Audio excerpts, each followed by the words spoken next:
Yep. Hey guys, welcome to new little segment thing. Rockwell Talks Real Estate is what we're going to be calling it. Today I have DJ Irwin with Fairway. First guest, DJ, will you tell us a little bit about Fairway Home Mortgage? Yes, yeah, happy to be here. Fairway Home Mortgage, not a bank, mortgage only company. It's awesome. Our CEO stresses speed and customer service, and all we got is mortgage. So we have a lot of mortgage products. Fun. Kelly Team Fairway branch here in Sioux Falls, and I love what I do. Awesome. Good to hear. They're great to work with. So we'll get into some questions here. First question, I feel like a lot of first-time home buyers, or maybe just buyers in general, don't necessarily understand how much money you really do need to buy a home. There's a common myth out there, 20% down. So 20% people will be saving for years when home ownership is maybe a little bit closer than they thought. Oh yeah, especially here in South Dakota. You hear that 20% myth. That's a thing, and I don't know, it's to get out of mortgage insurance. You put 20% down on a conventional loan, you get out of mortgage insurance, and you got people telling you that. So in your head, if you want to buy a $300,000 home, I got to get to $60,000. It's a lot of money to save up to. You don't need that. Yeah, I know you know that. There's a cash to show and a cash to close aspect, and South Dakota is awesome. We've got South Dakota Housing. They have down payment assistant programs. So, if you've got a few $1,000s cash to show, and Rocky's awesome realtor, he gets you some concessions, you qualify for the down payment assistance, you can get money back at closing and not have to save up to that $60,000. But you're right. A lot of people think I got to save up 20% of what that house is going to cost. It's just not. It's not true. It's closer than you think. Yeah, and I've had clients who've had to bring $600 or less to closing, and so I just like to stress that you don't need 20%. We have a lot of great programs here in South Dakota that can help you get into a home without breaking the bank. So 100%. All right, so 100%. Once people kind of realize that they don't need that full 20% to get into home ownership, they go through the pre-approval process and all that. Yep. What are some things that clients can look out for, so they don't ruin their pre-approval or mess anything up on your end when it comes to that? Good question. Two things: late payments. Late payments do affect your credit. 30-day ones, they'll bring it down. It's not going to absolutely tank it like a 90-day. And then the other thing I see, a lot of big life events happen at the same time. Oh, we're having a kid, so we're going to get a house, or we're going to get a car, we're going to get a new job. They kind of all coincide with each other. I know it did whenever we bought our first house last year. But during that pre-approval process, don't buy a new car once we pulled your credit, because the whole thing's predicated on your debt to income ratio. And we always tell that to folks. And usually they're receptive to that. But you buy a new car during the process, that changes that. You got a car payment monthly. That's the number one thing that can really change it, because some people need that, whatever that car payment's going to be, they need that flexibility in their DTI. So there's a lot of big life events that happen. So get that car after close. Get the car after the house. Yeah, you heard it. Yeah. If you're looking to get a house and a car, you can do it. Yeah. Yes. Plan it out, schedule it out, so you're not, messing anything up for yourself on your pre-approval. Yes. House, then car. Yeah. 100%. Yeah. All right. So another big question I get from my clients is, when we're filling out the loan application and that kind of stuff, they say that it seems like you need every document since they were born. It's almost like, sometimes they feel like you're asking for their birth certificate. Can you kind of provide some clarification on, why that stuff is important? Yeah, I'll just say to anyone, it does feel like that for me too. I'm asking for a lot, but no, you got to think about it. There's two ways you buy a home, right? You can front a lot of cash, be a cash buyer, or you get a loan. So I kind of tell people, hey, this is the biggest loan you're going to get in your life. It just happens to be from Fairway, from a financial institution. So we've got to go to our underwriters, because Fairway's secondary market, that loan's going to get sold. We've got to go make that a saleable loan and show them and prove to them, hey, this person really does qualify. So I take the pre-approval process very seriously. If I'm going to write a letter to you saying, you're going to sell this house and these people qualify, it's got to stand up. So I got to see the license, the bank statement, the W-2, the pay stubs, the income docs. So it feels like a lot, especially when you get into self-employment and all kinds of different, if you're traveling for your work, you got to document absolutely everything. It's just your loan officer saying, hey, I got approved our underwriters.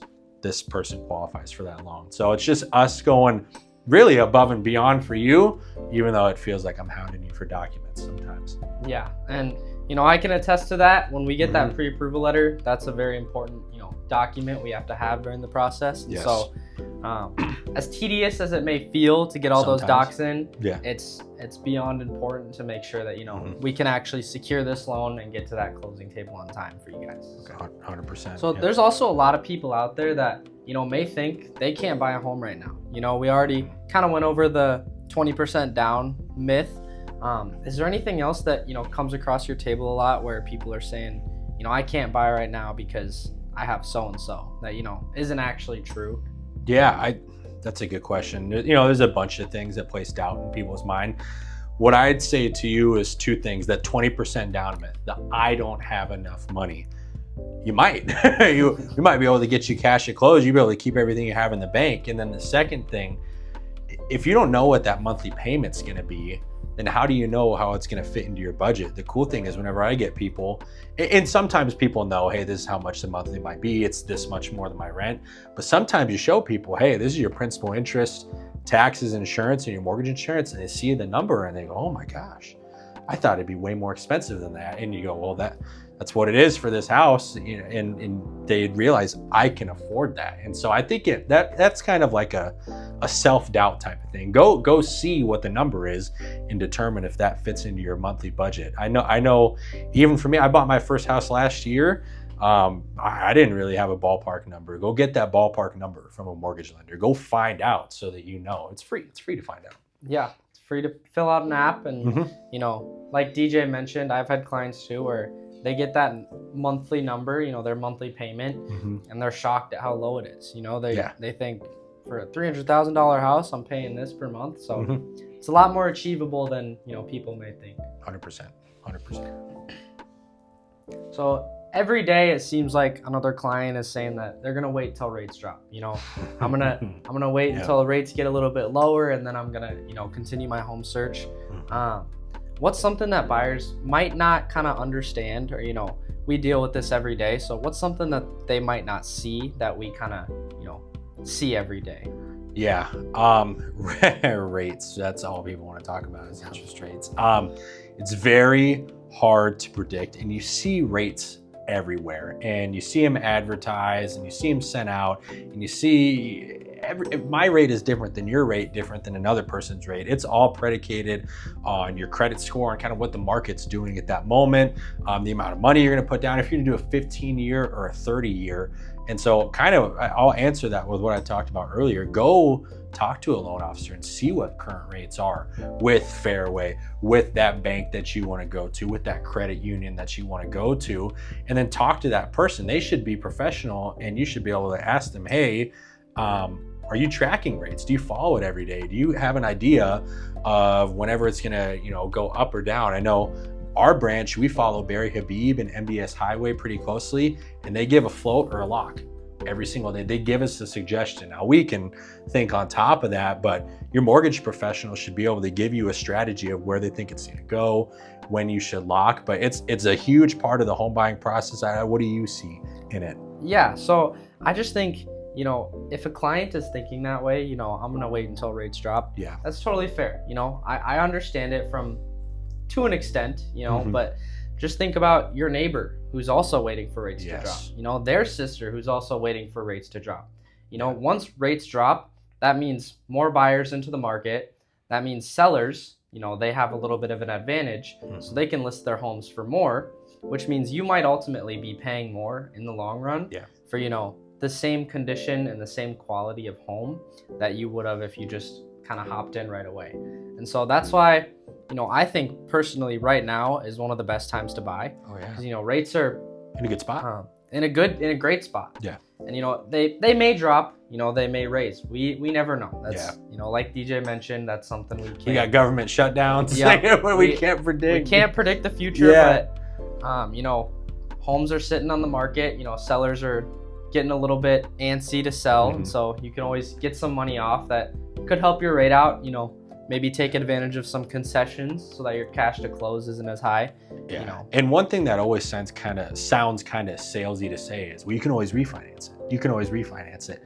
And I think that gets said a lot, but the moral to that story is you can always refinance the house because you'll have a property that's building equity. You're not on the outside looking in. And to your point, if you're going to wait for rates to drop, you're going to pay more. If that's your number one thing, I'm going to wait for rates to drop. You're going to pay more because it's going to be more competitive. Whereas get in right now, you get locked in. You can always change your rate later. You can't change that property later. You just can't. It's going to, homes appreciate. We know that. So you bring up great points. Yeah. And, you know, I like how you mentioned we don't want to sound too salesy. No. Which is true. You know, people are always trying to sell you something. And so when you hear, you know, now is the best time to buy, immediately, that's a red flag. If someone told me that, I would have the red flag raised too. So I completely understand it. But when it comes to real estate and appreciation, you know, the saying, the best time to plant a tree was 20 years ago. The second best time is now. You know, so it's always going to be a great time to buy. But I think especially in our current market and kind of, you know, the way people are anticipating rates to drop, I think right now is a good time to get into it and at least start looking, you know, check your options out, apply for a mortgage, see what that, you know, number could look like. Yeah, so. It's cliche, but it's real. Okay, so kind of a reverse question of one I've already asked. Something that people think disqualifies them from getting pre-approved. Kind of on the flip side of that, what's something that people, you know, may think is just a small, you know, hiccup or bump that actually matters a lot more in the loan process than they would have thought? Okay, that's a good one. One thing, what's more expensive nowadays tenfold than it was back in the day? There's a lot of things. College tuition is excessively expensive. So what do you have more of? You have more of student loans. I have student loans. I'm still paying, and I got a decent amount of scholarship money. Let's not get into that. But a lot of that debt is deferred. You had that forbearance during the COVID pandemic, and a lot of people kept those. You kept those deferred, and so that might be something. You get some money built up. You have good credit. You have a good steady income, and you apply for a mortgage, and it's like, oh, I'm going to qualify easily. Those loan programs require mortgage lenders to count a certain amount of your deferred student loan debt. So you might not be making payments, but we have to count a certain amount of it. And if you have hundreds of thousands of dollars of student loans deferred, that can really kill your DTI. That's one thing I'm seeing. And you hear all this news about the government's going to end forbearance and there's going to be different deferment rules. There's all kinds of different things out there in the media of what's going to happen. But that's a big one. Know where your student loans are at, and maybe that monthly payment sucks to do, but if maybe you can do an income driven one, or maybe it's less than what a mortgage lender would have to count, where you go FHA or conventional. But student loans are a really big one. They can really drown your DTI. I've seen it a few times. Yeah. And, you know, as that may scare some people, you know, there's always a plan. There's always a plan of action to do. So, you know, if that's you, if you have student loans and you're thinking, oh, well, now maybe I can't qualify, always come check it out. Go talk to DJ. You know, if it doesn't work out right now, that totally makes sense. You know, we can get you on some sort of plan or the right track to kind of get to that point where you can get pre-approved and, you know, you can start building wealth through real estate. So. Yeah, we've never denied a mortgage. We just give a plan if it's not a yes right away. Some are longer than others. It's just how it goes. Yep. Okay, so since we're on the topic of kind of, you know, what goes in to a loan app, you know, and kind of what's important, give me like, how much does credit really matter? You know, like what's the difference between good credit, you know, bad credit, and like great credit? Kind of how much does that matter when it comes to the app, rates, you know, purchase price, all those things? Credit's huge. It's not the only thing, but it's a really big component of the loan, because whenever you think about it, you know, you'll hear me say DTI a lot, your debt to income ratio. Where does that come from? That comes from the future mortgage payment that you're applying for and the debts or liabilities that you have on your credit report. You think about credit. What is credit? What is my credit score? What is that credit report? It's really your ability to repay money that's been lended to you, whether it's through a credit card, student loans, maybe an automobile loan. And so it's very important. the higher your credit is, the better rate you can get. There's loan level pricing adjustments through Fannie Mae's. I could flash up a real boring chart for everyone and confuse a lot of people. I'm not going to do that, but credit is very important. And I a range of scores. Let's go South Dakota housing, because we're in South Dakota. 620 and above qualifies you for South Dakota housing. Typically 580 and above qualifies you for FHA. Below 580 is probably going to be tough. We have some programs that can go as low as 500 if you have 10% down. So that's kind of that 500 to 700 range. I'd say above 700, you'll probably start qualifying for conventional loans, and that's really good. It's going to get you better rates. And then 750 and above is really good credit. You're doing a really good job. 800s are unicorns, almost unbelievable, almost too high. No such thing as too high. But that's kind of how I'd see that breakdown and explain it. Okay. Yep. Okay. So now we're at the stage where we have a couple myths busted. You're a client. You're thinking about looking for a home. Yeah. Is there anything that as a client you should prepare or think about doing before they reach out to you and kind of get that loan process started? Yeah, another good question. 2 things: know where your documents are, know where to find them on the computer, know where to access them online, because I'm going to ask for them, at least the basic ones.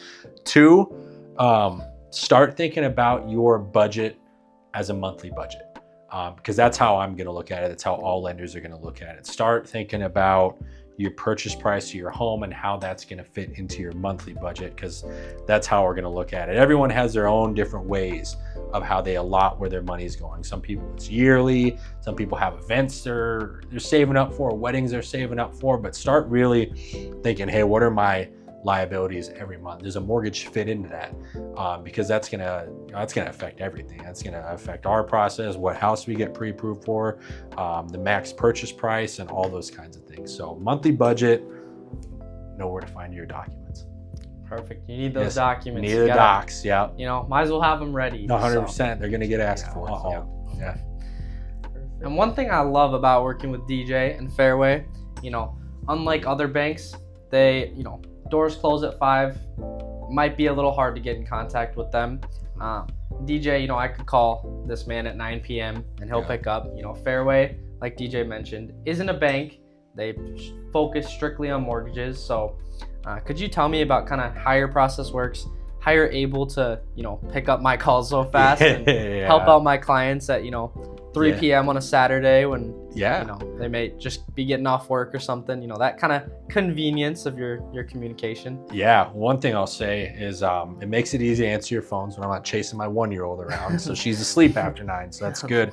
But no, Fairway was founded 1996 by Steve Jacobson, and he's still so involved in our mortgage process, and he literally founded it on speed and customer service. And we're not a bank, like you said. We've kind of beat that like a dead horse, but we're not a bank. We're a mortgage only company. It gives us more mortgage product, and he says speed and customer service. Help people, because everyone has different schedules and odd times. And so I think if you had a couple come in that was teachers, right? Are they going to be able to just take class off and meet with you during regular hours? No, you got to meet with them after. So I think that's, one of the ways that Fairway was founded was a different business model to appeal to more people and be fast and be right there with the customer. So someone can call me, and if they got to close in 30 days or something comes up, we can do it. I can get our processors and our underwriters on board and say, hey, we got to close this in 30 days. I just had a 20-day one. So I'd say it is straight up top down, and we're expected to abide by that. And I think it makes it fun. It's kind of an odd schedule. It can be kind of slow, and they can really ramp up Friday and Saturday. And I like that because I used to work in athletics, so I'm very used to that. But yeah, it's really just abiding by the principles that we were founded on: speed and customer service. And we're told that in meetings, so we do it. Yeah, and it really does show. I've worked with DJ a few deals, and it really does show. Yeah, great. It's a good time. And DJ actually recently just joined our home support team here at Amy Stockburger Real Estate. So for those of you that are unfamiliar, our home support team just is in the title. We support you throughout the entire transaction, before, after, during. that's kind of one of our core values here. We're not just a transactional based brokerage. We're going to be with you forever. So we have anything from, lenders that are hands-on in the transaction to, pet groomers long after the transaction. Yep. And then if you're doing home remodeling, that kind of stuff, we have tons of trusted vendors that, will often give you preferential pricing or preferential treatment.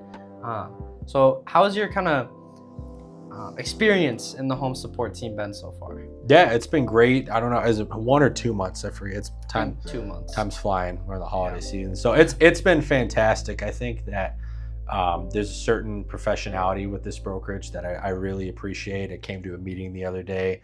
It was really upbeat. Don't know if I've ever seen a real estate meeting that upbeat before, so that was fun to see. But the whole client for lifetime thing, everyone strives for that, right? Everyone wants to say we build clients for life, but the home support team is actionable in doing that, and it's real. And we can go use a bay at Great Shots. Yep. That's just fun stuff to do. You can use your moving truck. There's a popcorn machine back there I could rent. You might not think of that, but there's going to be things that they have that you're going to need at some point. And it's big time for people that use Amy Stockbroker. And I couldn't have had a better experience so far in it. I really like it. Yeah, that's great to hear. And yeah, we just kind of what we offer, our unique value propositions. We have storage units here in the office that a client can use for 30 days for free. Moving season can get hectic, so we have your back on that. Tons of tables and chairs, if you have a kid graduating, throwing a graduation party, we got everything you need there, and so much more. Our lease buyout, that's one of my favorites. If you're in a lease and you have 8 months left or something and you want to get into home ownership, you don't have to wait. We will help you pay a percentage of that lease off so that you can start building wealth through real estate a little bit quicker. Moving trucks too. Moving trucks. Our clients can use those for free. That really helps. It's just a lot of small things. We've kind of thought it through. I know, moving season and the whole process can be a little overwhelming, and so whatever we can do to make your guys' lives easier and make everything go a little bit smoother, we're here for it. So if you guys are looking to start home ownership and you want to fill out an app, reach out to DJ Irwin and we can get you started on that. But other than that, you guys have a great rest of your night. So thanks, DJ. Thank you for having me. Thank you guys.